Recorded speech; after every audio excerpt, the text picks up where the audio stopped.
special guest, Minister Angela Lipscomb. Let me first of all say happy belated birthday. Celebrated her birthday on yesterday. Also, kudos and salute for completion as a certified life coach. But she's the founder of Ask Me About My Broken Pieces divorce recovery coaching services.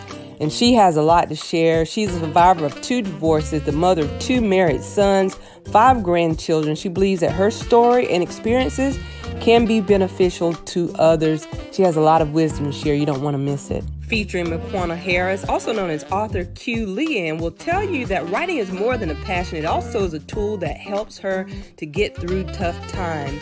She is a mother of 3 children. Her first book titled My Journey to Healing. Join her on this journey from a stable marriage to adultery, addiction, and finally singleness.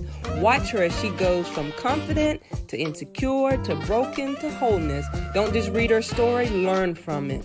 Now, speaking from a father's perspective, Tarian Author is a family-oriented man of God. Tarian has 3 beautiful daughters. He is an avid reader who also enjoys playing sports, traveling, and spending time with family and friends. Minister Tarian Author's future plans includes pursuing a master's degree of divinity with a concentration in multicultural ministry. Tarian Author lives his life by the motto, there is nothing too hard for God. And with that being said, he is rebuilding after divorce because he is remarrying on June the 6th. So happy early wedding date. Also in the lineup, Fade Al Wilson is a husband, father, pastor, fitness, and health coach. He's also a Pittsburgh Steelers fan, but I don't know if there's going to be any football this season, fellas. But his heart's desire is to help hurting and lost people to become whole in spirit, soul, and body. He believes that everyone has a unique purpose. Once you get past your hurts and disappointment of life, then purpose can be achieved. One of his greatest achievements is surviving divorce, forgiving himself and his former spouse. He says, my heart was healed to love and marry again. He's rebuilding after divorce. Also sharing to give wisdom and nuggets, Star McKinney, president of Southern Star Promotions since 2013. Star Television was launched in 2019. Star is also a graduate of UNC Charlotte with a BA in English and Education. She is married to Greg McKinney. Between them, they have 5 adult sons. The couple happily resides in Simpsonville, South Carolina, and love to travel and meet new people. Many are surprised to hear that Star has been married several times, and Greg is her 5th and final. She kept the faith and finally found her forever love. Let me make this disclaimer. We are not medical professionals or counselors. These are real people, real talk, real life experiences, sharing tips, wisdom, and solutions. We suggest you fight for your marriage if there's any ounce of hope. But for those of you that are rebuilding after divorce, this special edition of the Relationship Reset series is for you. May 19, 7 p.m., Facebook Live, YouTube Live, Instagram Live. All right. Well, hello, everybody, and welcome to another exciting edition of the Relationship Series. This is Rebuilding After Divorce. Yours truly, Miss Jazzy here, and I'm so excited because we've got an amazing featured guest of lineup for panelists tonight that we're going to be talking about some real life experiences, sharing testimonies, but most importantly, we're going to be encouraging everybody, and that includes you, for those of you that are tuned in with us tonight. So listen, you don't want to go anywhere. You want to keep it locked right here on the Jazz Report, as we're going to be talking about rebuilding after divorce. I want to give you an opportunity, though, at this time to just take a minute to share the broadcast, invite a friend to come and be a part of this experience tonight, because I believe what we collectively will be able to share amongst this platform tonight, so many of you guys can not only relate to it, but you'll also be able to be encouraged to just know that maybe you're not the only one going through that. You know, someone else also maybe experienced similar but different. And I always say different but similar is all of our testimonies. But before we tap in, you know, I definitely want to give a big shout out to the class of 2020. I know many of those guys were graduating, and things are a little different as it relates to the graduation celebration. So for those of you that, if you're chimed in with us live tonight and you have someone that you know they graduated, why don't you shout them out so we all can also congratulate them as well. So again, congratulations, 2020 graduates, whether it's high school, college, I don't know, wherever you're graduating from. We here tonight want to salute you and say a job well done. Yes. Listen, I know things are starting to kind of get back to the new norm. I know some of the states are opening up, but because we've been kind of quarantined in and I would say shelter in place, this topic tonight we're going to talk about was really just something that I know there's a lot of families that are dealing with right now. And it's unfortunate that many people don't want to talk about it. But let me make this disclaimer once again that we are not healthcare professionals. We are not certified counselors. We're basically taking an opportunity tonight to share real life experience, things that work for us. All of us that you see on this panel tonight have experienced divorce, but we're also rebuilding after divorce. So I want to take an opportunity real quick to just introduce our panelists. We have Ms. McQuana Harris, who's also known as Q Leanne, as well as Miss Minister Tari, an author, as well as Faye L. Al Wilson is joining us, Star McKinney, and also Minister Angela Lipscomb. And so tonight, collectively, with all the information that we'll be able to share, I tell you guys don't want to miss it. We definitely want to keep all of you continue to engage with us tonight. So without further ado, I want to go ahead and just allow our first guest of the evening, and I call her Q, but of course she's now an author. And just the fact that, I was thinking about May being Mental Health Awareness Month. And that's something that if you live long enough, you may end up dealing with, but it's such a stigma about it. But we want to talk about it a little bit tonight. I know this kind of intertwines with some of her testimony. So McQuana, I want to thank you, first of all, for answering the call tonight to share a little bit of your story. But I want to give you the floor right now to, as you are led, to be able to encourage the people's heart tonight and share a little bit about your testimony. Okay. Thank you, Stephanie. So my name is McQuana Harris, also known as author Q Leanne. I am a mother of three, a data analyst, a one-time divorcee, and this is my first time writing a book. As Stephanie mentioned, with May being Mental Health Awareness Month, mental health played a very intricate part in my marriage and the divorce. My former spouse and I were first married in 1996. I was 20 years old. And we separated October 2015. The year before we separated, that November, December of 2014, I was institutionalized for a suicide attempt. It was my second one. We were having a very intense disagreement, and it got really violent on my end. And so I end up in one of the mental institutions 3 days before Christmas. And during that time, I was diagnosed with borderline personality disorder. We had always known that I dealt with depression. We had always known that I dealt with anxiety. But when I sat down with my psychiatrist that day, I told him, I said, there's something else going on because I'm having these fits of rage and I cannot calm myself down. Wow. I said, and I can see what I'm doing, but I can't make myself stop. And when it does stop, it's like a fuzzy dream. And the only reason I know it really happened is because I look around and I can see the damage that I've done.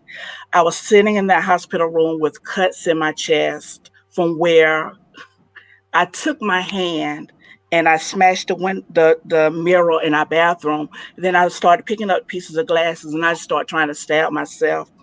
Wow. I remember at one point we were standing outside and we had I think it was a 380. And I was just standing outside shooting off rounds at the ground, but we were like standing here.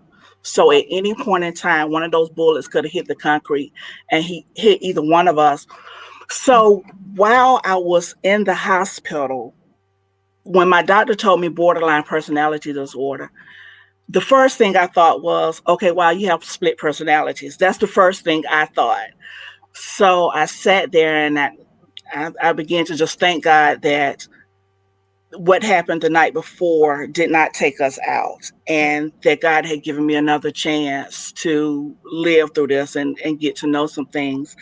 And I just began to journal right there in the hospital. When I checked in, I checked myself in. And I stopped at the store and I've got a composition notebook and some ink pens. And I just began to sit there and journal about things that had been going on with me, the feelings that I was having, things that was going on in my marriage.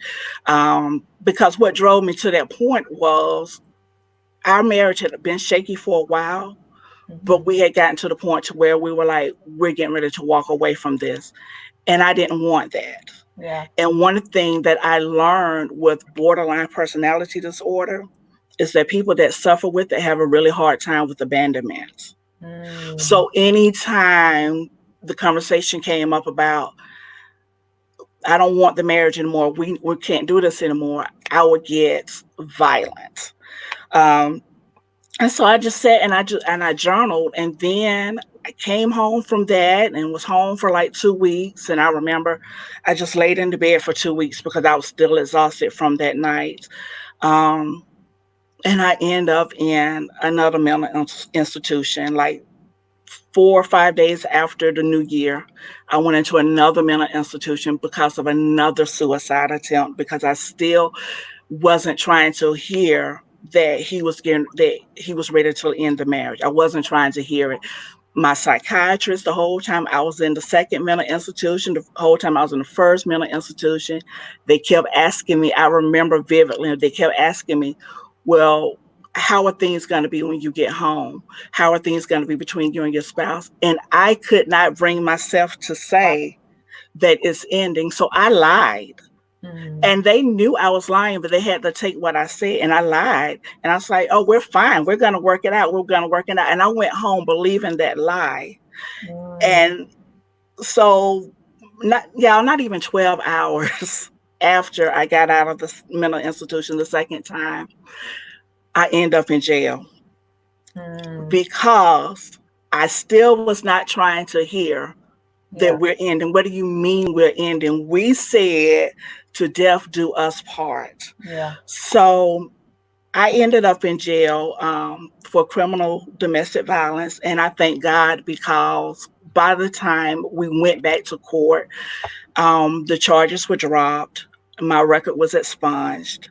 And I remember my lawyer saying to me, he said, you can go back home if you want to. He said, but I wouldn't. He said, because you're doing so good. Because the whole time after I got out of jail, I couldn't go home. So I stayed with my mom. And that's when the journaling became really intense. And I remember whenever I journal, I write down prayers and I write down questions. And then when I get the answer, I go back into my journal and I write the answer down in different color ink. So I know that God has answered me. And I remember one time I was doing that, and the Holy Spirit spoke to me. He said, this is not just your personal journal anymore. He said, this is your book.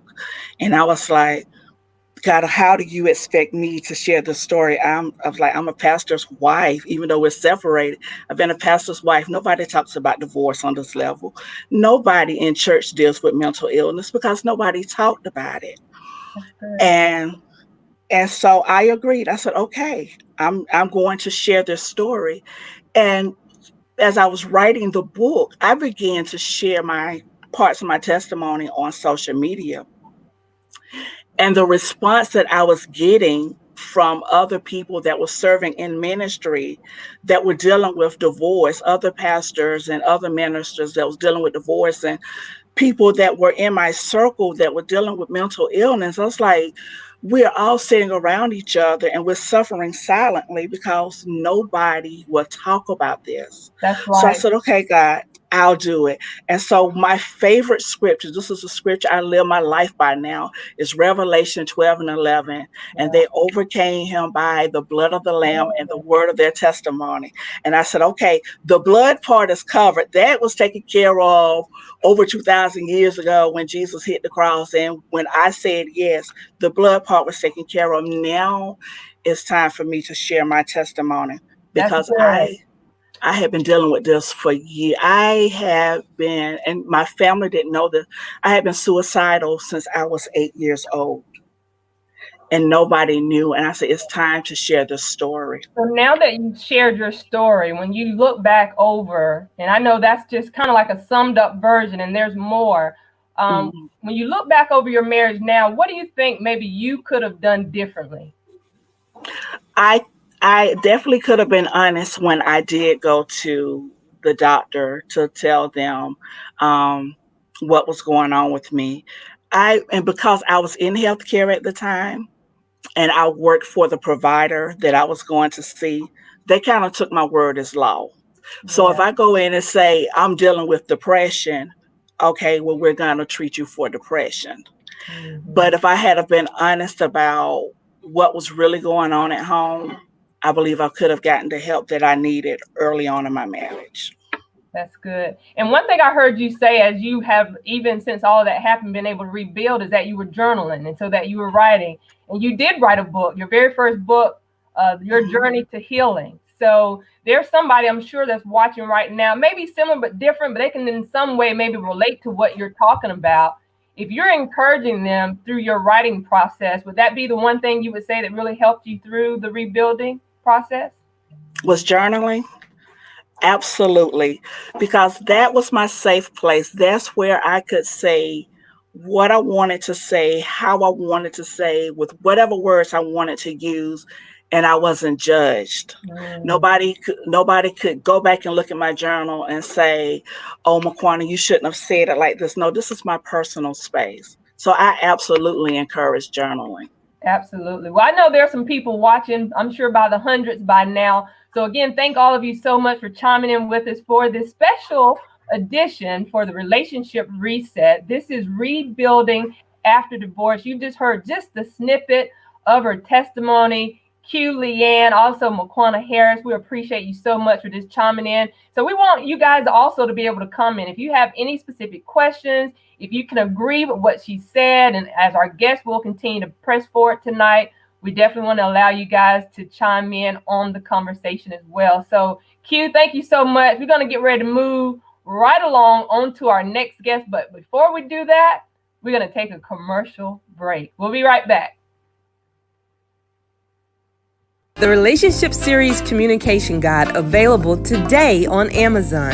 An interactive digital devotional with conversation starters for every day of the week. Week 1, Week 2, and Week 3 is available for purchase for only 99 cents each by Stephanie Priester on Amazon today. Conversation starters for every day of the week, Sanctified Sunday, Mindset Monday, Tone Your Body Tuesday, and so much more in the Relationship Series Communication Guide. Get your copy today on Amazon. Oh, I'm so excited about the communication guide because, communication is one of those, I would say, the main reasons, can be one of the main reasons, I would say, that most relationships, whether it's marriages, any relationship doesn't work. So the lack thereof. And it's so funny how I was able to, through my healing process, journal through creating an interactive digital devotional of a communication guide. And that's the one thing that I struggled with. And I was like, okay, God. But, it was one of those life lessons that has allowed me to, I took every day of the week and interacted different videos, scriptures, prayers that could open up conversation starters. So I definitely encourage you guys to check that out. I think it's absolutely amazing. And I'm so excited that I was able to drop week 3. So I have week 1, week 2, and week 3. And so as we're sharing that, I just wanted to kind of throw that out there about communication, because that is so important when we're thinking about rebuilding after divorce. Myself personally, I found myself shelling a lot of things. I'm an only child. I don't know how many of you guys that are watching may be an only child, but as an only child, I internalized a lot of things. And I think because I didn't speak, I'm such a social butterfly out here, and I talk, but then I would sum mine up to say I was a public success, but I was a private disaster.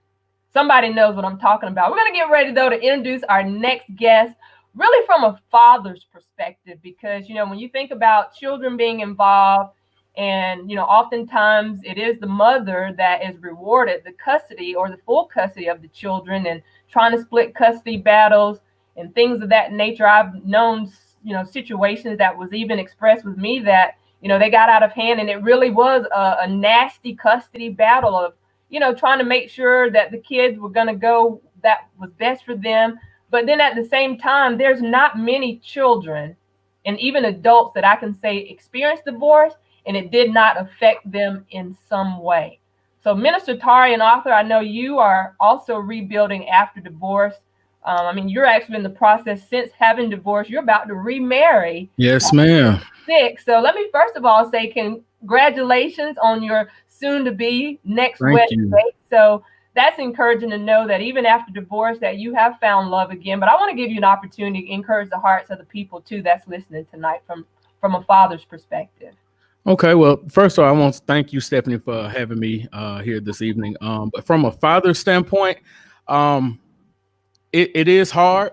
I have 3 daughters of my own, 17, 11, and Zoe is 9, which is the youngest one. And from a father's standpoint, it was important for me to stay connected with my kids. She does have the custody of the kids, which is fine with me. They love their mom. They also love me. But to stay connected with your kids, to let them know that you love them, to let them know that you care, and to let them know that you have not gone anywhere, was so important to me. My mom has always told me, don't let nobody else parent your child other than you. Yeah. And they have to know that you are the main source that loves them.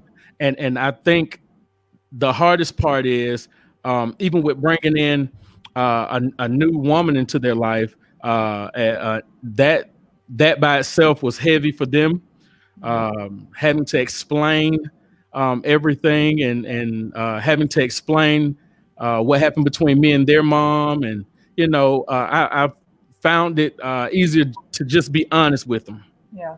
And out of honesty, God will bring the light. God brings light. And I thank God for the wisdom that my kids have. And I also thank them for the love that they have for me. I pick them up and we go wherever they want to go, and we do whatever they want to do. I can definitely tell you they stay in my pockets. But I even in that, I've had to learn that money is not going to solve the problems that came with divorce. And I've had to also understand that divorce just didn't affect me, and it just didn't affect their mom. It affected the kids as well. And I remember sitting in the parking lot at my job, and I'm on the phone with my oldest daughter, with my middle child, and she said, "Dad, is it my fault?" And that broke me to my core. And I had to explain to her, while I'm trying to hold back my tears, that it is not your fault. It had nothing to do with you. It was just some issues that me and your mom couldn't come to an agreement on. But from a father's standpoint, it is hard because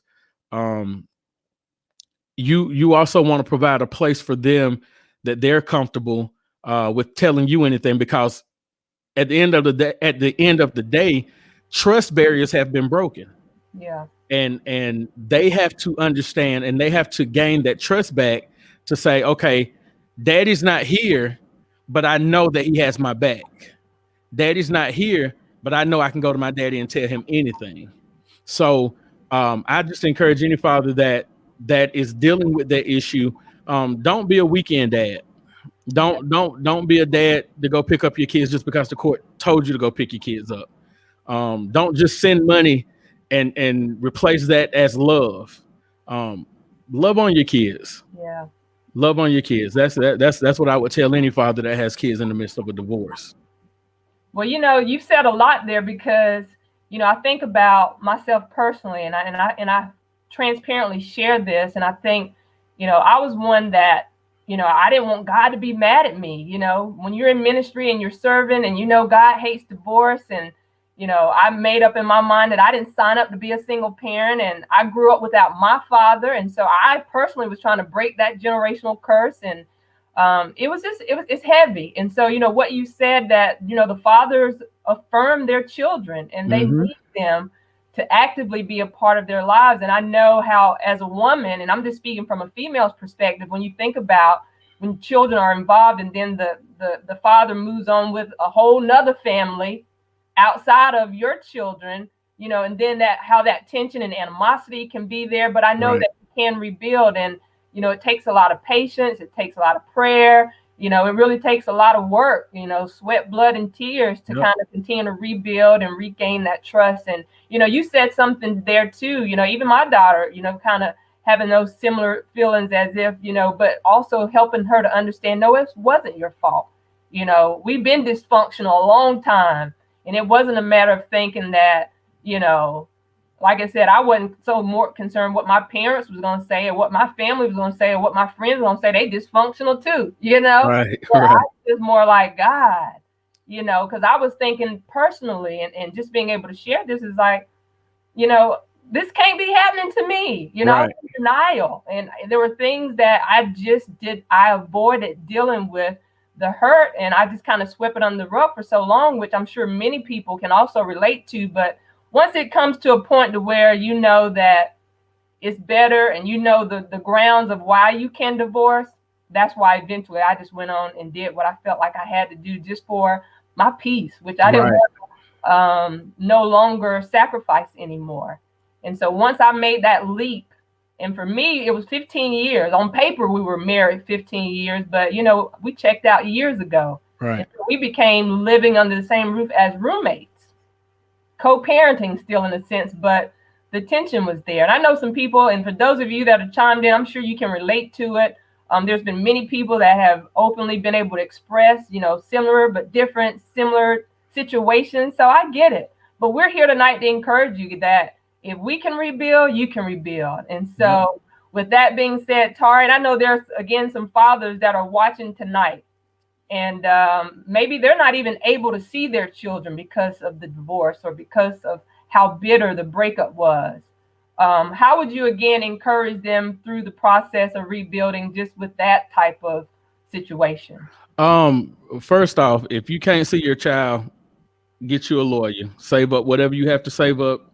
And if you really want to see your kids, you will sacrifice whatever you have to sacrifice to get to your kids. That's first and foremost. Second of all, you have to realize, and this is how I actually broke out for me. This is how I got delivered for me. You also have to realize that you played a part in the hurt. Hmm. I had to realize that I played a part in the hurt as well as she played a part in the hurt. It's not a one-sided thing. So that's another thing that you have to realize. And I know as men, we always try to act boastful, you know, I didn't do nothing, it was her, blah, blah, blah. Somebody told me that I don't care who did what in the marriage, it's always the man's fault. At the end of the day, that's what somebody told me. And you know what, it in some way, when I thought about it, it was like people start leaving. Friends that I had start leaving. People just don't want to deal with you, and it's not you. It's the fact that they don't want to deal with the situation Right. of what's going on. And so, but if you are having kid issues or children issues that you cannot see your kids, please get you a lawyer. I think most jobs offer free consultation for lawyers. But if you are serious about seeing your child, get your kids. And if they are in a living condition that is not suitable or that is dangerous, please have all documentations ready to prove what you are saying. That's good. Because That's it good is, advice. That's good advice. And yeah. I appreciate you chiming in with that. So, again, guys, I want to thank all of you for just chiming in for really a special relationship reset edition of rebuilding after divorce, something that's really kind of like taboo, not really often preached about or talked about, you know, because of the embarrassment, the guilt, the shame. There's so many factors that plays into why people don't really open up about the private matters of home when things are just not working out right. And I just know I personally can attest to that. There were many times that, you know, even in ministry, still continuing to serve, that, you know, I would still wear the ring, but no, we was just as separated as we wanted to be, you know, and people would ask, and he was always at work. You know, it was never that we weren't having a good day or we weren't even living in the same household. And I look back now as I've been able to rebuild from that as a lesson learned, to where I will never, ever lie to know that the truth was not in what I was trying to share with people, that I was not even open enough to be able to let people know I was bleeding and I was hurting. And there were things that I personally was dealing with that even he didn't even have anything to do with. You know, there were some inner me's that I personally know that I hadn't dealt with from a little girl up to a young adult to even where I am now, that, you know, there were some things that I was able to do to bring about healing in my life. And that was, as Q mentioned, being able to write and journal. And I also wrote another book that was a part of my healing process. It's called I Forgive Me. And I really had to forgive myself of things that I know that I personally done that, you know, was detriment to our marriage. But at the same time, you know, mentally, not really being prepared. Emotionally, I felt that I was ready for marriage. And I'm going to give this scenario, and we're going to move on to our next guest. But I think about, listen, we got to study and test for our driver's license. We got to study and test for real estate license. We got to study and test to graduate school, college, high school. But one thing about marriage, it's not required that we have to study and test for it. And so I want to challenge, for those of you that may be watching, maybe you're not yet married, or, you know, maybe you've got the perfect marriage so far. But even if you're thinking or to consider, you know, just study to show yourself approved according to as it is written. You know, what does it really look like in the book? Because those vows are real, but it's unfortunate that, you know, over half, when we think about the population of even within ministries and outside of ministries, people are dealing with this. So when I think about being in ministry, our next guest, Fate, also known as Al Wilson, pastor, you know, someone that now is walking in that leadership role, but, you know, in times past, because you have been able to rebuild since you divorced, I want to give you an opportunity, because one thing that is so divisive, I would say, is being divorced in ministry or dealing with divorce in the church. You know, not being able to serve, being sat down, or having what I would call like a scarlet letter over your head once you're deemed as a divorcee, or being made to feel that you're less than. So I'm going to give you the opportunity to just really talk from your heart tonight, just from your experience, what worked for you as a man trying to kind of walk through rebuilding after divorce. And thank you for joining us. Thank you. Tonight, wow, I love the testimonies. During my journey, ever since I was 12 years old, I always wanted to be a pastor. Married 18 years, going in and out of school, ministry school, but because so much tension was between us, I always had to drop out. I also was dealing with a alcoholic issue. I was also dealing with lust issue. So I had a lot of stuff on me that I came into the marriage with. So one thing that I have learned, that ignorance is real. If you don't address that, because we don't know everything. I watched my parents. They had a good relationship, and I was designed for my former marriage to be that same way. But I never took into account backgrounds. She came from somewhere different. I came from somewhere different. We never addressed a lot of issues. We just came in blind to the situation.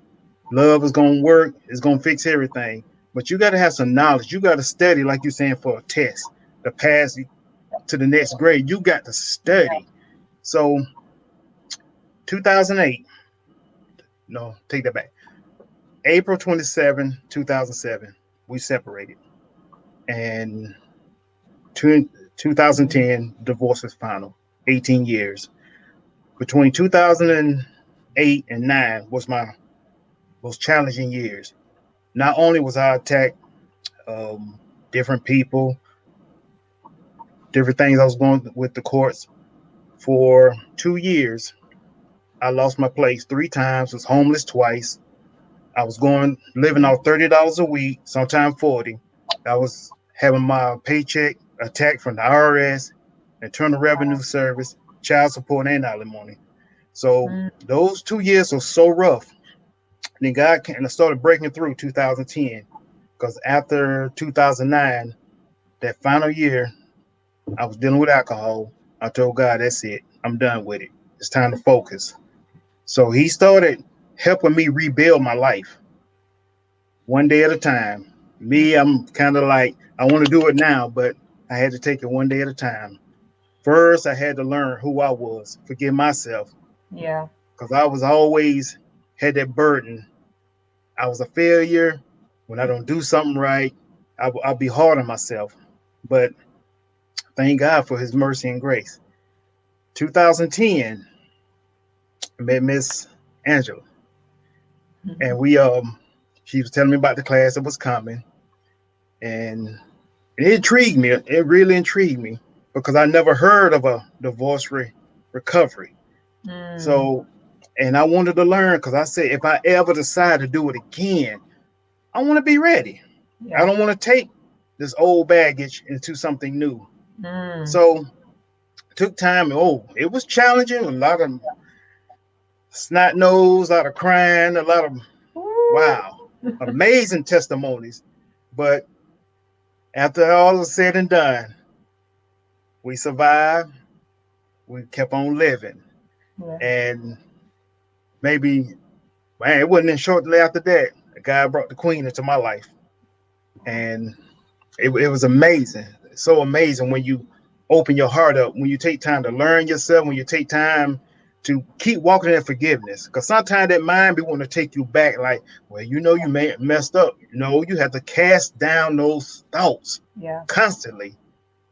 I mean, it's like you got to put on them boxing gloves and hit them thoughts hard. And God, he just changed and turned everything around in life. And I don't have no regret because during those 2 years, those them tests, the teacher was silent. God was silent. And he was gonna see how I was gonna respond. Was I gonna turn around and tear down everything that he was trying to do or Wow. teach me? So I decided, you know what, I'm gonna go through it. It's gonna be hard, but I got to go through it because if I don't, I find myself repeating that cycle. And breakthrough was real, forgiveness was real. Like I said, that ignorance is real. If you don't know something, it's gonna kill you. It's gonna tear you down. Take time if you ever starting over. Take time to learn yourself. Take time, especially if you want to remarry. Read books on women, how they think, the emotional state. You gotta learn. You got 4 seasons. You got winter, spring, summer, fall, Okay. and you got to see which season they're in. That's But good. but I took time. I read and I still to this day still try to study my wife. I study her because it's so much God put in each one of us. We'll take a lifetime trying to learn. So don't ever get to the point I know everything about my spouse. No, you don't, because God do something different than them, and He do something different than you. It's up to me to learn her, dwell with her according to knowledge, and I'll strive to learn her because I'm not trying to do this again. Neither is she. Yeah. So we're happy. God has been blessing, and just take time to hear God and focus on rebuilding yourself, rebuilding your mind, rebuilding your finance, whatever you got to do to get past where you came from. Focus on it. That's good. Well, that's some good wisdom that you share, because when I think about serving in ministry, and I say that because, I mean, I grew up in the church. There's many people that's watching that, that religious mindset too, of being either Yes. forced to marry and also feeling like you have to force to stay just to uphold your title or even your position in the church, that people will really suffer their mental, emotional, and spiritual well-being, and just stay put because no one's talking about it. I'm wondering, I want to throw this question out there for those of you that are watching. Do you all have some type of divorce care or divorce recovery within your ministry, or were you connected through a community resource that offered some assistance? Because one thing I was in denial about, and I'm just being transparent. People equated going through a divorce like as the closest thing to someone dying. And I was like, no, I'm happy. Y'all be happy for me. You know, this is my new beginning, you know. But in reality, it was like a death, you know. When I think about what I tried to mask as being just, it is what it is and life will go on, like I struggled with having to take my thoughts captive. You know, I became in isolation that mentally I became my own prisoner to myself just by my thoughts. And no one knew, because guess what? I ain't tell nobody. And so I know there's some people watching tonight. And so I wanted to stop by just to encourage you to try God first. You know, I know a lot of people be like, you know, trust God, that don't work. Well, it don't really work for a lot of people because there's so much baggage attached to what you're trying to do. You really do need somebody to hold up your arms and be able to tear with you and pray you through. So I want to encourage you tonight to know that you're not the only one, first of all. There's many of us that can testify to the fact that we didn't think it would happen to us. We didn't think that we would find ourselves in depression. Yeah, we would say we were blessed and highly favored, but we was really depressed and on our way to hell. That part. And so with all of that being said, for all of our panelists, just by the showing of your finger, will you let the people that are watching tonight know how many times you have actually been divorced? So for me, it's been 1. Okay, so 1, 2, and 5, 4. Okay, so for those of you that are watching, I know some people are not as open or transparent, but if you're willing to share, to just continue to stay engaged with us, let us know how many times you've walked through divorce that you've now also had to rebuild.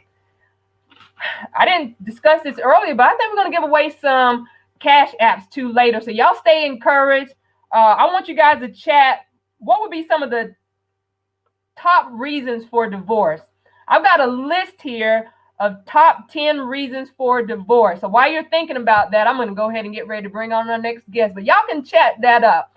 And I think I'm going to give away some cash apps just for you guys being able to communicate and stay engaged. But Miss Star McKinney, I met Star through social networking and doing some other business ventures, and just knew of her testimony and asked her to be a part of this platform tonight, and she accepted the call. And one thing about you, Star, I know for you being transparent about this, because again, Greg, your current husband now, this is your 5th, and what you've also declared your final love. So I want to give you an opportunity, because if you've been married 5 times, there's people that can't even get married 1 time. So I appreciate you being here tonight, but I want to just give you an opportunity, because there's somebody that's had multiple marriages as well as divorces, and they can relate to what you're saying, but I want to take an opportunity to allow you to encourage them as well. Well, thank you. Thank you for having me, Jazzy. And when you asked me to do this, I was a little hesitant. And then I said, you know what, that I shouldn't be hesitant, because that's part of the problem, is people won't talk about it. The first time I got married, I was barely 19. I was young and in love. I think we've all had that experience, whether we married them or not. Sort of like you, Jazzy, we were married a total of 10 years on paper. But after about 4 years, I realized I was married to my brother. We were more just roommates than husband and wife. We did have a child together. The most awesome thing to come out of that marriage. Married on the rebound the second time, and had 3 more boys.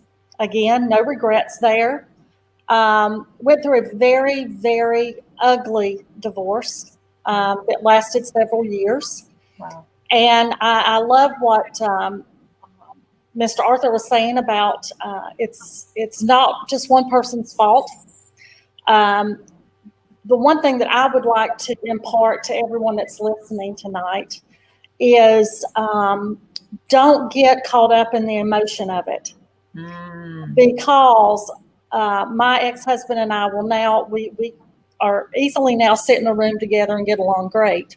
Yeah. We both remarried. We spent our kids' college education on lawyers, basically. And as a result, our children ended up having to get student loans, because we spent all of our time fighting with each other and trying to prove each other was the better parent and was right and all of that good stuff. And it just became a very ugly, messy thing. Wow. And if I could impart to anybody tonight, it would be first to try mediation. There are some really good mediation groups out there. Upstate Mediation in Greenville offers mediation for those who can't afford mediation. They base it on what you can afford. So I'll just throw that out there. I would try that first.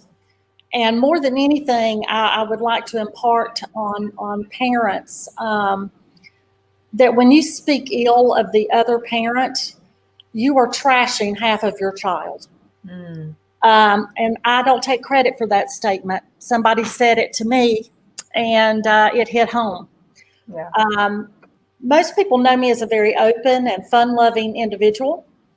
And I said to you that people would be very surprised to hear I've been married as many times as I've been married. In fact, when I met Greg on our first date, he said, you said you've been married multiple times. Define multiple. And I was like, I wanted to get to a second date before you asked me that question. But I said, I'm going to tell you how many, but I want you to understand that a lot of women go through their whole life and never get asked. And 4 men have married me. So, there must be something here, right? Which brings me to my next point, to have a sense of humor. Learn to laugh at yourself, learn to laugh at the circumstance. There's going to be a lot of stuff that's not going to go your way. Yeah. I can remember times when, I'd get the call, your husband dropped the baby off at the daycare. He doesn't have diapers. He says it's your week, so it's your responsibility to get the diapers here, and having to, drive halfway across town to a daycare to drop off diapers before going to work. And you just got to let it go. And I had a sign up in my office for the longest time that said, let go and let God. And that spoke to me. Yeah. Because every time I started thinking, I need to control this situation, the first thing is, we have no control. Yeah, everybody, you have no control. So just quit trying to have it. Yeah. You got to have some faith. My mother used to say, if you worry, that's a sin. It's the worst sin because it shows you have no faith that God's going to take care of you. That's good. Now, I did get married after my third husband. I got married again. And because of the ugly custody stuff that we were going through, our marriage broke apart. He basically said, you know what, I'm leaving because this is going to just continue to escalate and you're not going to have any kind of relationship with your kids. And I seem to be the catalyst for all this, so I'm checking out. And then I married a fourth time to a really sweet man who turned out to have an addiction. And he loved alcohol and drugs more than me, and actually ended up committing suicide after I had kicked him out because he got abusive, and I was not going to put my children through that. And as someone else was saying earlier, if you feel like your children are in danger, you need to do what you got to do. And they come first. You brought them into this world. They didn't ask to be here. And you might love this person, but you've got to do what's best for you and your kids. And I was even told later that had I not kicked him out, he probably would have shot all of us before he shot himself, because he did kill his dog, and his dog was like his best friend. So when I met Greg, just to give some hope to those of you out there who say, I'd never get married again, or nobody would ever love me. And I even had people say to me, he's going to marry you. You've got 4 kids, right? What crazy man would do that? When I met Greg, I was immediately drawn to the fact that he was loving and caring and sweet and kind. And had he asked me to marry him, I probably would have within the year, because I'm that kind of person. Yeah. But he told me, he said, I'm never getting married again. He had been in a 20-something year relationship, and his wife had walked out, and it hurt his feelings. And he said, I'll never get married again. And I said, you know what? Maybe that's good for both of us. So we were together almost 13 years before we got married. And And then when he did ask, I was definitely ready. He said he wanted to slow my marriage train down. Wow. He actually brought it to a stop. I'm done. I can honestly say I've met my forever. And it came after doing a lot of self-evaluation, figuring out what my flaws were, learning to be accepting of the fact that I'm not in control. Yeah. And in dealing with mental health, I did end up, I have what's called obsessive compulsive disorder, which means I'm a perfectionist. Everything has to be just so. And I know that a lot of that led to some of my problems in my earlier marriages because I'm a perfectionist.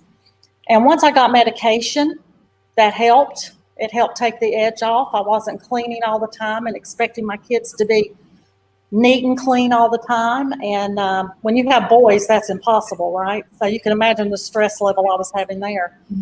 So I would suggest that if you feel like you have some mental health issues, take care of them. I'm really open with people about the fact that I take a medication. It's a brain imbalance. It's not my fault.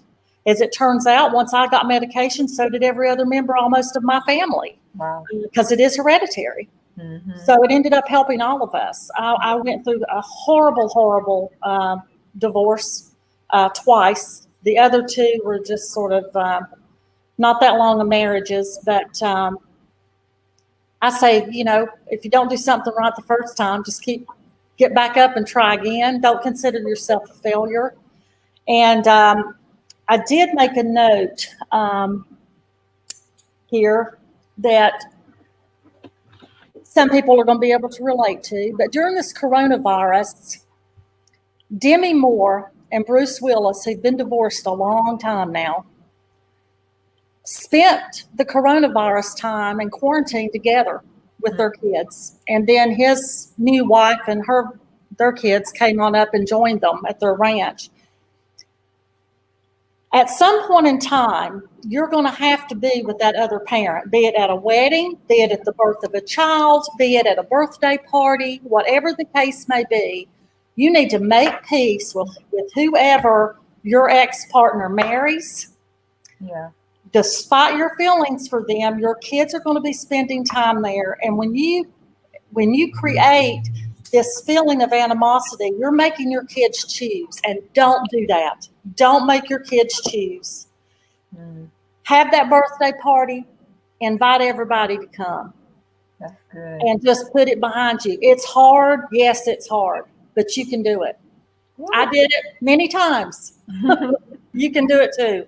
Wow. Well, listen, I tell you, you've bit off a lot for us to chew tonight, and even some of the things that you were saying, because, I think about just myself personally and what I have going on and the fact that I'm going to have to cross that bridge at some point, but to each his own. And I do pray that for what's been said so far, that people is really taken into account and they can really take some of these wisdom nuggets and apply them to their personal lives. So listen, we're going to get ready to take a commercial break, but while we're in the commercial break, we're still taking your list of what you believe is the top 10 reasons for divorce. And we're going to be able to give some cash apps away just because you guys have chimed in with us tonight. But y'all don't go anywhere. Stick around. We'll be right back after this commercial break. The Outstanding Youth Awards Initiative understands that it truly takes a village to raise a child. Our kids need us. We all hold responsibility for their past, present, and a healthy future.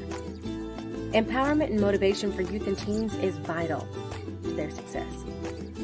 Learn more about our healing arts initiatives and summer literacy programs at OutstandingYouthAwards.com. That's OutstandingYouthAwards.com. All right. Well, big shout out to Brittany Brackett and all that she's doing with the Outstanding Youth Awards. Again, I appreciate you guys so much for sticking around for this exciting episode of Relationship Reset. This is the Rebuilding After Divorce edition. And I tell you, we've had some powerful testimonies. So if you're just chiming in, you're going to have to go back and catch the replay for sure. Now, I want to chime in because we got this list here that talked about the top 10 reasons for divorce. And I was hoping that I could get many of you to chime in. But because you engaged, there's a few people that I want to be able to bless tonight. So if I call out your name, I want to make sure that you connect with me post in our comments what your Cash App will be. We're going to send a little something, something for your Cash App. But again, the top 10 reasons for divorce was, drum roll please, infidelity, money, lack of communication, constant arguing, weight gain, Whoa.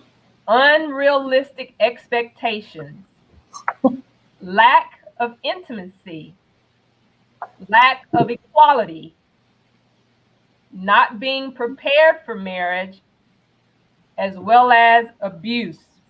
Yeah. So, Destiny T. Green, you have mentioned infidelity, so I want to be able to bless you with the Cash App. So if you can make sure you drop your Cash App, we want to be able to bless you with a little something, something for chiming in. Ricky Robinson, you also said financial. So I definitely want to be able to bless you as well with a little something, something in your Cash App.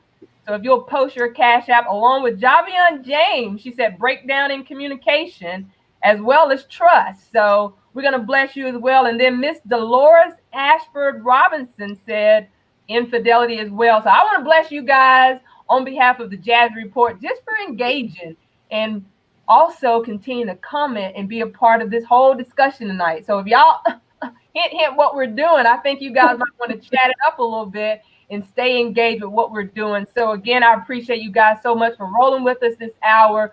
We've already heard from Q Leanne talking about her whole testimony of her rebuilding from divorce, as well as Star McKinney, Minister Tara and author, Faye Al Wilson.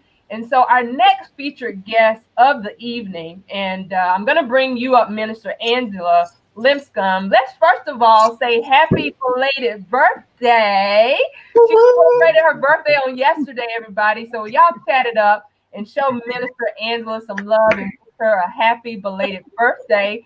And she also dropped a special announcement on us that she became a certified life coach. So listen, we salute you today. We've been rocking with each other for a while, and I know that you've been doing this divorce recovery ministry over at Change Your Mind Ministries under the leadership of Pastor Wendell Jones. And so, you know, I know this is what you do. You help to transform lives, impact, and empower the folks. And as we're talking about rebuilding after divorce, I'm just going to let you take it away.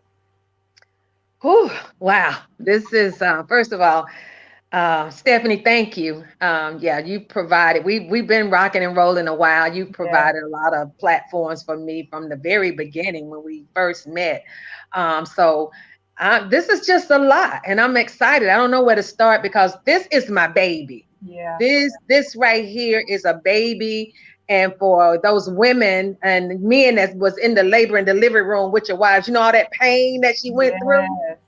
There was a lot of pain for me to birth this baby. A lot of pain. That's one where the name come from, my broken pieces. But so I just want to first of all commend each one of you as I'm listening to you, and just like, wow, you know, one of the things I say, we all have a story, and somebody's just waiting for us to show up and tell the story. Yeah. So where do you want me to start? A little bit about me, Stephanie? Listen, you do you. Because the main thing tonight, I think, for people to really understand, because there's a lot of people that are hurting. Yeah, you know, absolutely. I've been randomly posting throughout the week, just random stuff about scenarios that really didn't apply to me personally, but my inbox was jumping. And so I was generically posting scenarios that people were dealing with. Those top 10 reasons of what we talked about, people are dealing with right now. And I think about, you know, this divorce as it relates to being quarantined in, like there's a wave of divorce filings that is expected to break out across the country when this COVID-19 is over. ends. And according to these divorce attorneys, they haven't slowed down. The calls have really increased. And as much as people really think that it's not going to happen to them, or, you know, it's not gonna, whatever the case may be, they may find themselves in the reality of facing divorce. And I just want to speak to the heart of them being able to rebuild after that. And what would be your encouragement of just encouraging them through that process? Well, first of all, I want to say to them, as I've had to say to myself, divorce is what I am. It's not who I am. That's good. That's a label, not a title. Okay. And you don't have to walk around with that. Just a little bit briefly about me. I have been married and divorced twice. For a long time, it was shameful for me to say twice because I thought something was wrong. So what I tell people is that, just so happened to get in marriages that just didn't work. I don't believe there was a failed marriage because a failure comes from not trying. The marriage didn't work out because apparently there were two people that didn't know what to do. Yeah. We do what we have been taught to do. So my marriages didn't fail. They've been very successful because out of my first marriage, I have 2 beautiful sons and 5 beautiful grandchildren. And I think my daughter-in-law, I think I saw her listening in. So, it's always something when your children know your story and your struggle as well. So just a little bit about me. My first marriage, like I said, I have 2 sons. We were young. There was a infidelity, a lot of it on my part. So there was a lot of hurt and broken pieces that came into that. But I thank God now that someone was talking about healing. I think it was Star McKinney. We are kind of like the Will and Jada Smith now. One of the reasons why is because both of us, not only do we love our children, we got 5 beautiful grandchildren. So we're going to always be in each other's lives. Track meets and my former spouse, my first husband has remarried. So it's him and my kids' other mother is what I call her. And their other brothers and sisters. And then Nana, that's me. Nana don't have anybody, but it's okay. Nana shows up anyway, But but God has healed in that relationship. It was very painful, but I thank God that the day that God told me to go and pick up the phone and ask for forgiveness. Wow. And I did that. And because of that, then it brought healing, not only to me, but to him. But now I see the healing in my children and my grandchildren and my children that's yet to come, children's children. Yeah. So God did that. I couldn't have done it in my own. So, we were in the church, young in the church. But the second time, so went some years thereafter, and I remarried. This time, like, okay, I got this. And this particular time, when I got married the second time, very active in the church. I was serving in the local church. My, I don't like to say ex, and if you come through my divorce recovery class, I tell you a little bit about that. We don't say ex, we say former spouses. Because when you use the words ex, that a lot of times bring up the reason why we're exing. So my former spouse and I, at that time, he was a deacon in the church. I was serving in the church, and unfortunately, wonderful person. Take nothing from him. Wonderful guy. My kids couldn't have asked for a better bonus dad, but unfortunately, drugs entered into our home by way of crack cocaine. Never had experienced anything like that in my life, but I knew because I understand now about divorce. See, and I think Stephanie, you said something about the reasons. Okay, God hates divorce. He does. Yeah. But God loves the divorcee. That's good. In the midst of this, I found my heart was become hard, and I was thinking about things that was out of character for me. It makes sense now, like, wow, maybe that's what God means when he said about the heart getting hardened. Okay, so I had to make a decision what was going to be best for myself as well as my children. So it wasn't just one day I wake up and I'm like, no, we're going to get a divorce. I went ahead and I did that. But here's the hard part, and I'm going to build up to divorce recovery. So I went to my pastor at that time who knew what was going on in my marriage, knew, and I said, I've gone through rehab, I've done all of it, but I knew what I heard God say. I knew I heard God say, I'm going to allow something to happen. It's not going to make sense to man, but trust me, Angie. You trust me. I'm like, okay. So thereafter, I got a piece. I knew what was time to do. I went to my pastor and I was telling him about it. And I remember he sat back and he said, wow, a divorce don't come out of a Christian's mouth. Wow. Well, all I knew was I was a Christian. I loved the Lord. That's all I knew. But at the same time, I knew there was a world out there where I had come from. And I didn't want to go back out there, but I know they was ready for me to come back. And I left there broken. I left broken.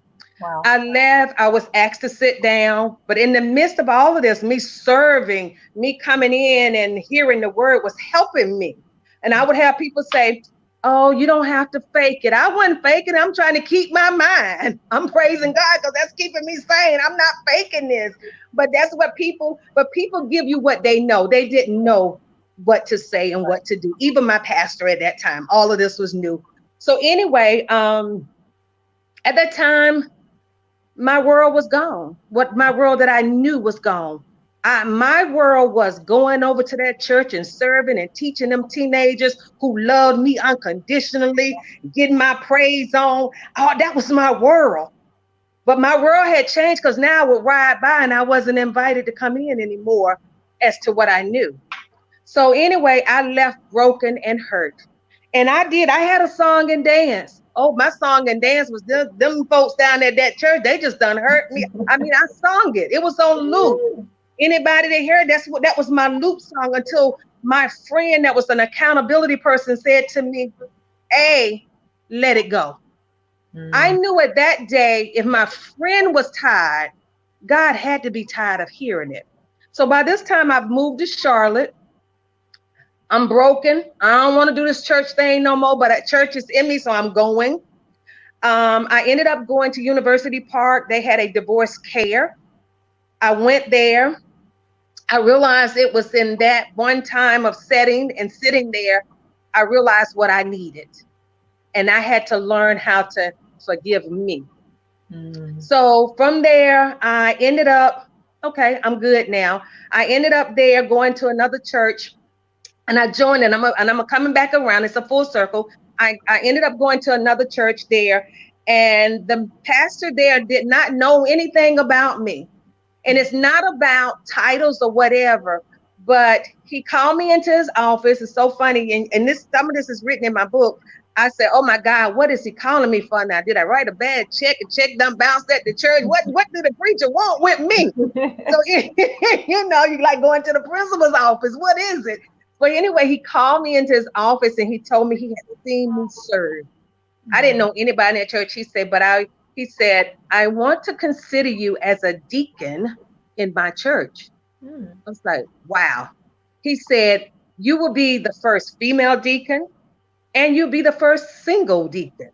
Wow. Now, I realized what that was. It was God's way of rebuilding me back.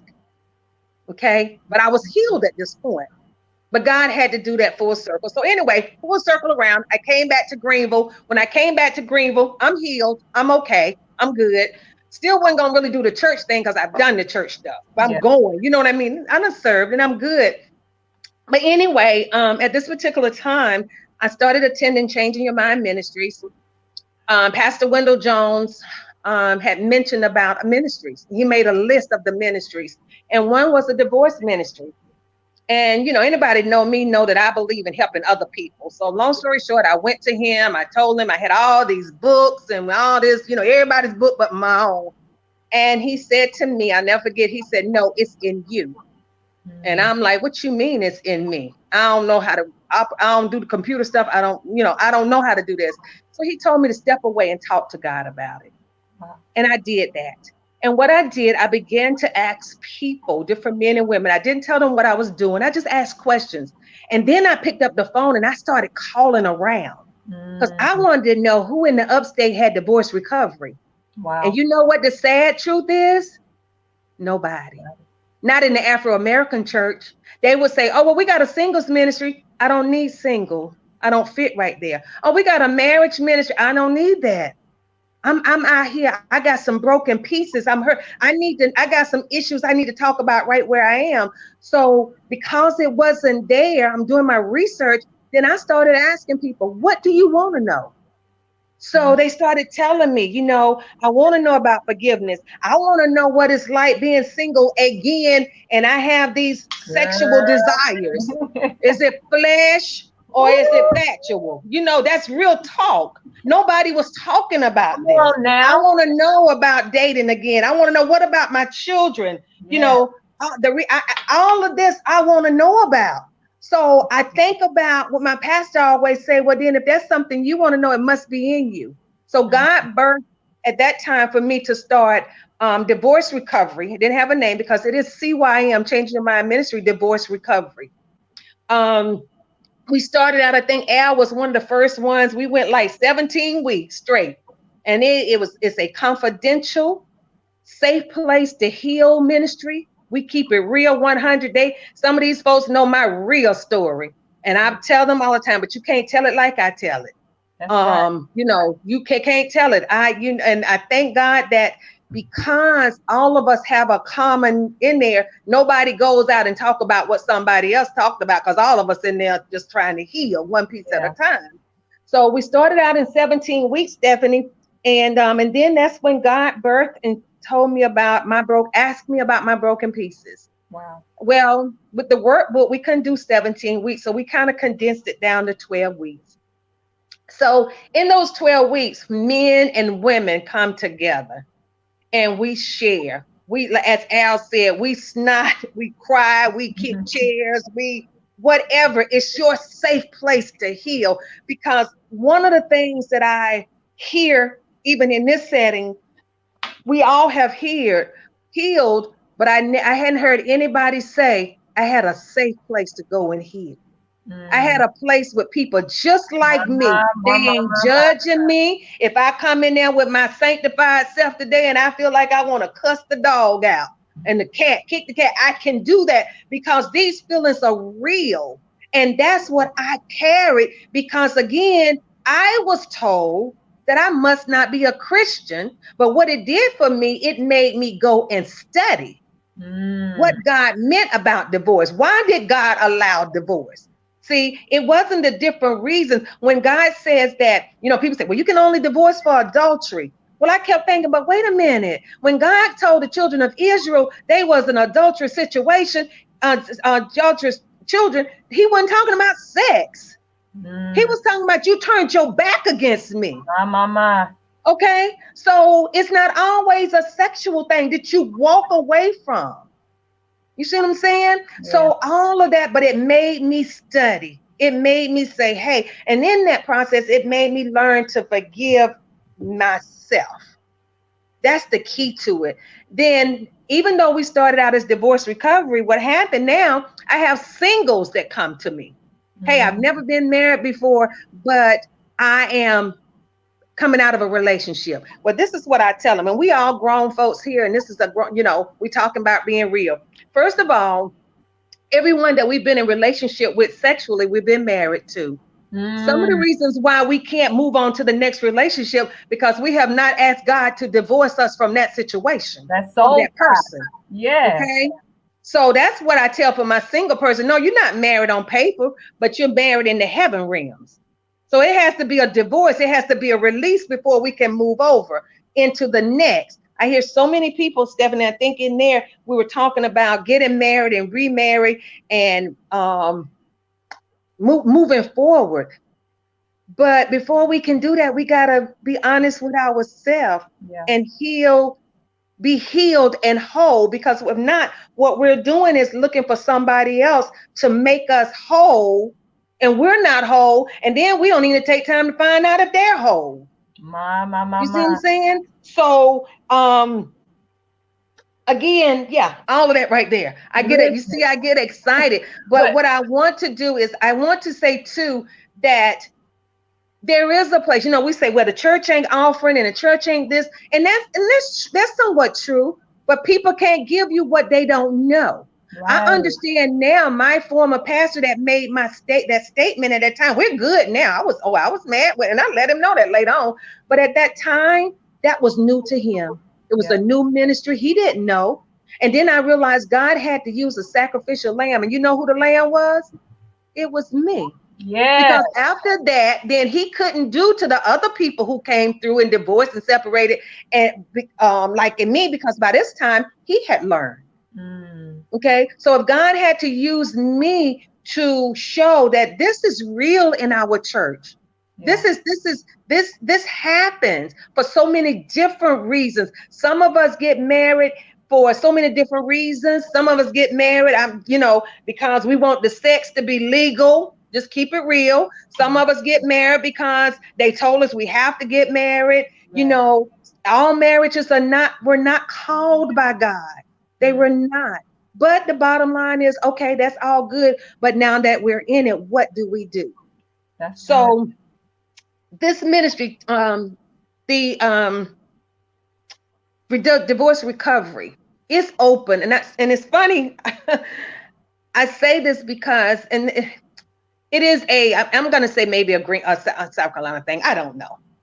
But here's the thing about it. Maybe your church don't offer it, but the church around the corner do offer it.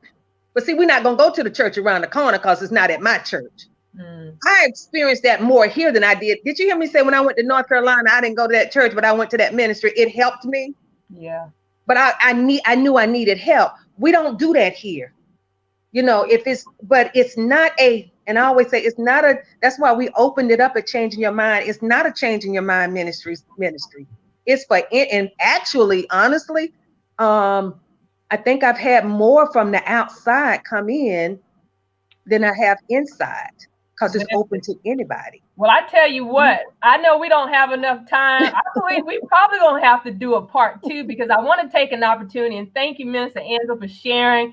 I want to open up the floor for some questions that we can get some answers from our panelists, because we got some questions earlier part of the week, and I've got a couple that we're going to go around the table and just really give everybody an opportunity to give a 1-minute response.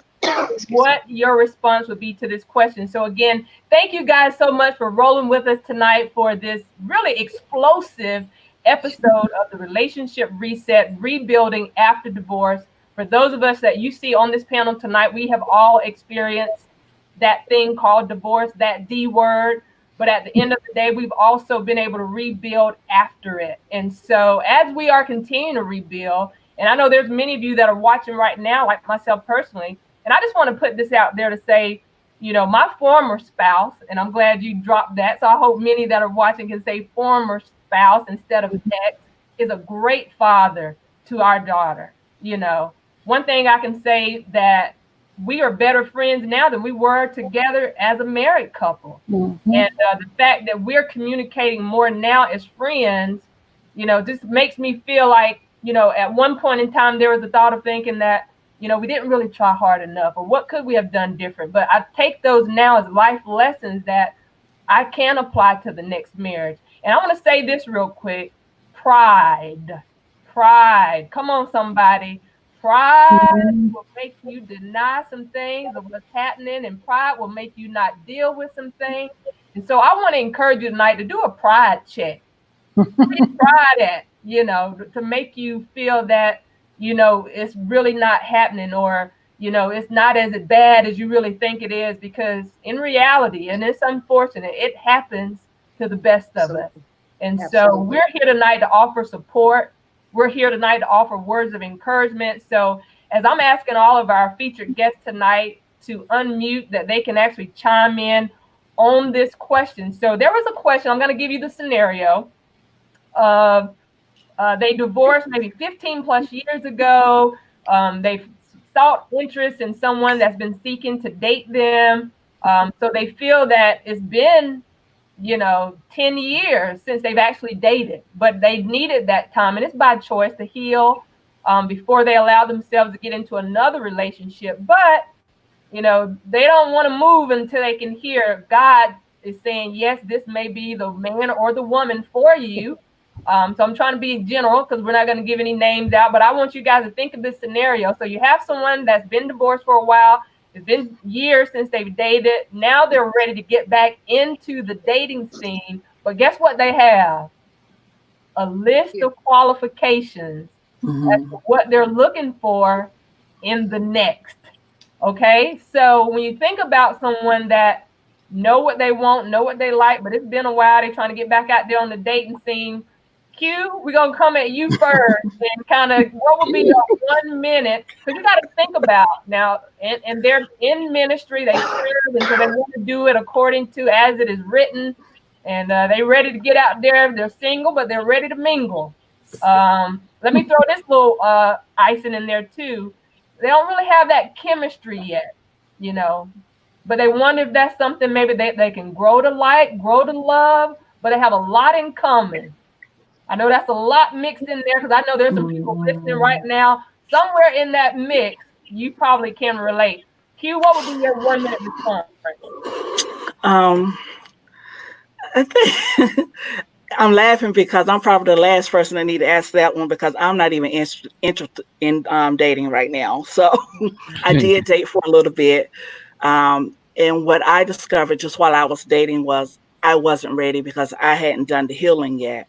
So with them being divorced as long as they have been, the assumption would be that they've done the work on themselves and are self-aware and know that they are ready. But my question to them would be, and one thing you mentioned was that the chemistry is not there. I would ask, like, why is the chemistry not there? Is it necessary?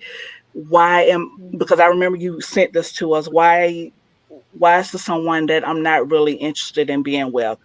I don't believe in pushing myself to connect with somebody. I just believe if there's a connection, there's a connection. That's good. Minister Tarin, you're up. I would say one, take your time because being divorced that long, you have set in your own ways, and you have to be open to compromise for one, and change for two. Everything's not going to be how it used to be. We're in the 15 years ago. You're in a totally different dating era now. So get out your set ways, because I know after 10 years you done set and this is how I like it done in my house and this is the way I like to eat and blah blah blah. So you have to be open-minded, and to pray, and God will reveal. That's good. Al, you're up. You have to uproot old thoughts and old habits. That thing come to mind. Uproot old thoughts and old habits that you had in your first marriage. So, and it's time to date again. You have to know that you're going to be ready. For me, I know I had to go through getting this thing right, my mind right, relearn, unlearn some old stuff. And God, He really taught you. He'll teach you. Then when it was time, when I met my best friend at the time, we wasn't looking. We was not looking. We hung out, we went on a date. God said, go on a fast. We went on a fast. That's when He revealed. So you have to get you ready. He'll get you ready, and when it's time, He'll let you know. Amen. All right. Star, you're up. I guess the thing that bothers me most about this question is the list of things that they absolutely, have to be like. And what I always say is put the shoe on the other foot. Would you not want to give someone to give you the benefit of the doubt? Now, there were a few things for me that I had that were deal breakers. One, of course, was being addicted to drugs or alcohol, obviously after what I'd been through, and a non-smoker. Those were two that were non-negotiable. But other things, I mean, yes, I would love it if my husband liked to go to Broadway shows. He hates Broadway shows. So I'll just go with a girlfriend to those, right? I mean, there's just some things that you've got to, like you said, if you're that set in your ways, marriage might not be for you. Wow. You might need to just be alone. I think the longer that you do live by yourself, the more comfortable you become with yourself, especially if you're older and your kids are grown. So my little nugget would be take your time and do a lot of self-reflection. Lot of self-reflection. Listen, we got one more. We're already nearing the bottom of the hour, guys. We might have to bring this back for a part 2. I think we lost Minister Angela there. But again, here's a scenario. Really wanted to address how many people feel trapped in marriages because they go to church and they don't want to be condemned, but are enduring abuse, physical, emotional, habitual infidelity, and all kinds of things, thinking they cannot get divorced. And they are living defeated in these marriages in bondage. So what would be your word of encouragement? Again, just to put the disclaimer out there, we are not medical professionals or professional counselors. We are just sharing wisdom, knowledge, nuggets, real life, real talk. experiences. And I appreciate all of you guys for rolling with us for this special edition of the Relationship Reset, Rebuilding After Divorce. All right, we got a 1-minute spiel. Q, what's your response to someone that know that they're living in bondage with that? My first thing would be seek counsel, not just any counsel, but the Bible admonishes us to seek wise counsel. I would definitely go to counseling to see if those issues could be worked out, and also pray. I know that was my biggest thing, and I went with peace. Wherever I felt peace, wherever there was absolute peace, that's a decision I went with, because I too felt trapped in my marriage, because we were in ministry. He was a minister, then he was a pastor, but I just felt trapped, not necessarily afraid of me being condemned for being divorced, but I more so was looking at him and his image, and I didn't want his image tainted because of that. So seeking counsel, praying, and going with peace. That's good. And listen, I know because we're winding down on time, I want to give you an opportunity real quick. I know your book called A Journey to Healing. And, one thing that even in your bio, it said, not only did you want people to just read about your journey, but you wanted them to also be able to learn from it. So if you can give us your 30-second spiel on the book, where can they find it and how can people connect with you? You're muted, Q. Okay. My Journal to Healing, it chronicles the journey of a young woman who went through marriage and then separation, dealing with mental illness, and then a divorce, finding her way back to herself again. The book is actually going on. We're doing pre-sale orders tonight, starting after this live. You can, so we will have the flyers up, and my Cash App is MZQH28. The book we're doing the pre-sale for $14.99. So we're looking to release it in about 2 weeks. I'm really excited because I do want you to read the story. I do want you to learn from it, because I did not take the traditional Christian route when I exited my marriage. I went all the way back out into the world, and then I was able to find out why my relationship with Jesus Christ was so important to me.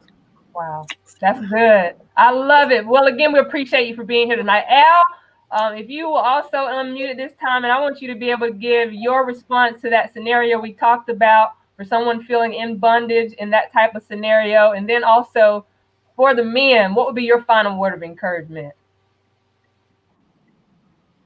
I know as a man, I always held stuff in.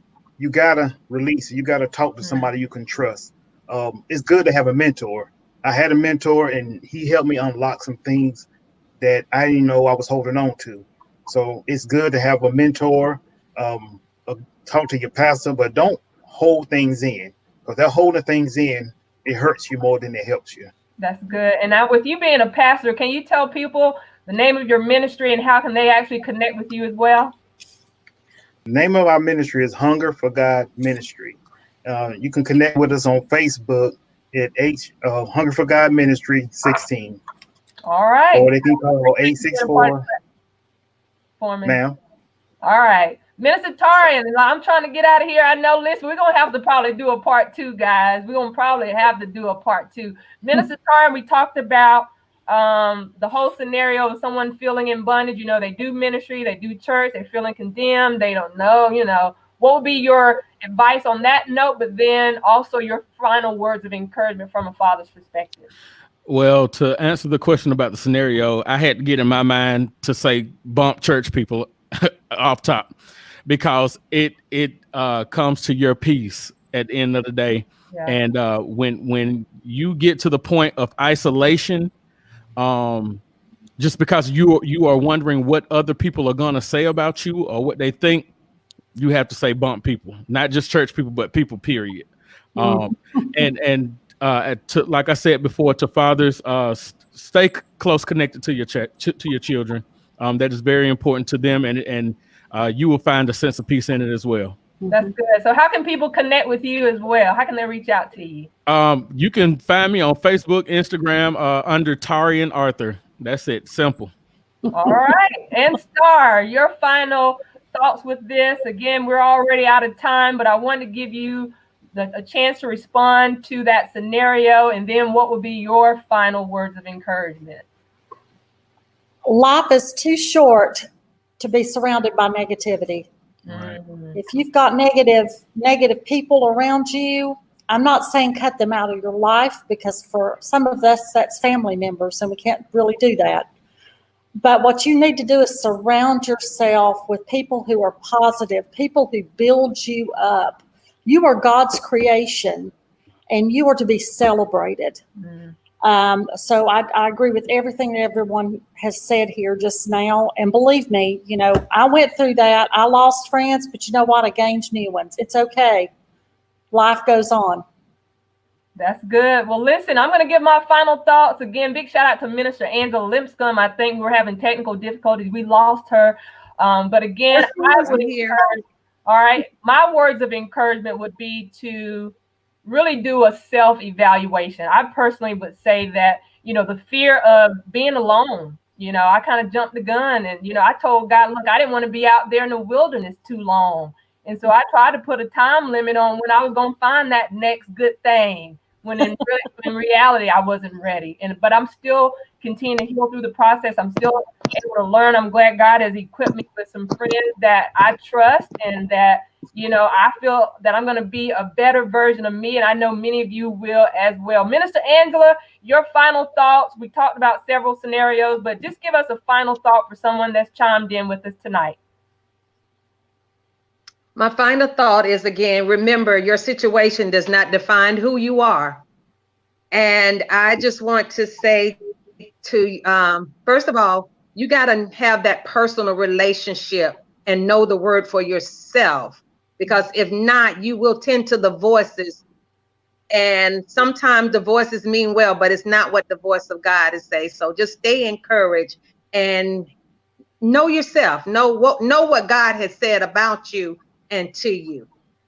That's good. I'm going to put this disclaimer out there once again. In no way do we condone divorce, or, if there's any ounce of hope that you can make your marriage work, definitely fight for it. But again, the reality is that there's so many that are struggling in their marriages, and divorce will be their reality. I just want you to know you're not the only one. You don't have to go through it alone. I pray that God will surround you with people that can be your safe and trusted place. But for any of us that are here on this platform, definitely reach out to us. Let us know that you found out about our story through this platform. The Jazz Report presenting Relationship Reset, Rebuilding After Divorce. I don't know. We might come back for a part 2 next week. You guys stay connected. Be sure to subscribe to our YouTube channel. We'll keep you plugged in and let you know what's going on, as well as liking and following our Facebook page along with our YouTube channel. Again, God bless our guests. I'm so humbled that you guys shared the transparency of your testimony. Until next time, I'm out of here, guys. Yours truly, Miss Jazzy.